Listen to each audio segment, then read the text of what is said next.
I'm in one of the thousands of centers for fiscal assistance here. They just opened in one of the streets in central Rome. Now, these centers, as well as the thousands of post offices around the country, will be the places where where Italians and non-Italians who've lived here for at least 10 years are eligible to apply today for the first time for the citizens' income. Now, not everybody, of course, of the people behind me are going to, but certainly some do. We checked that.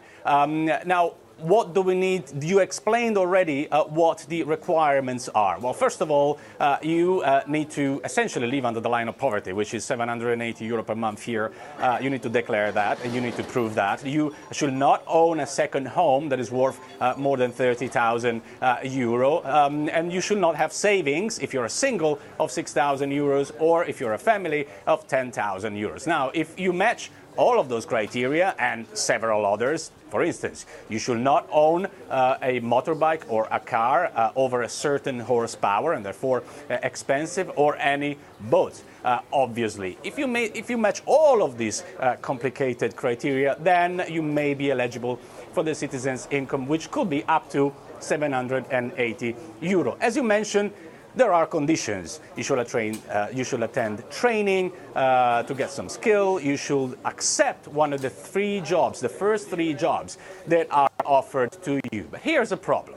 Now, the thousands of tutors, as they call them, that are supposed to help those eligible to find training and to find a job have not been hired yet. So there's a bit of confusion there. Also, the structures feel like they may be overwhelmed by the millions of Italians who may ask for the citizens' income, and who may be followed from here to the following months. Also, there is a lot of criticism over whether this scheme will work in the first place. Now, this was a landmark promise by the five-star movement, and the reasoning behind it essentially is that by getting a welfare handout every month with the intention of finding a job, that will motivate people to find a job. Also, by receiving money they need to spend every month on a digital card, people will put the money back into the economy, and therefore it will stimulate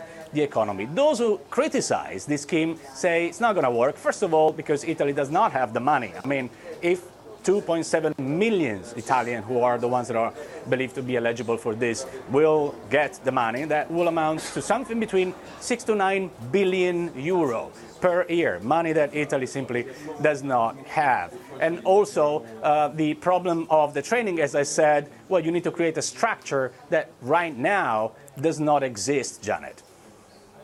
As you say, a lot of concern about whether Italy can afford this, given its level of debt. But those who apply for this scheme, they won't be able to just stay on it permanently, will they? There has to be a finite limit to this, given how much it's going to cost. Well, the limit for now, they say, is 18 months, where you can receive that money for 18 months. But then you can just stop for a month. You're not going to get the money for a month, and then start again. So there's not really a time limit that has been set to this, but there are the conditions that I mentioned earlier, which is eventually you've got to accept one of the jobs that are offered to you. But there are limits there too. I mean, the job needs to pay at least 858 euro per month, and if you think about it, I mean, 780 euro per month is actually as high, if not higher, as a salary for a low-skilled individual. And people may just think, well, I'd rather just stay on the dough and just try to do my best not to find a job. Also, here's another problem, Janet. Italy's got one of the highest ratio of off-the-book labor. Now, there's millions, calculated 5 million workers who are off the book and have not reported to have a job. So the risk here, the real risk, is that the money may end up in the hands of someone who has a job, but we just don't know about it.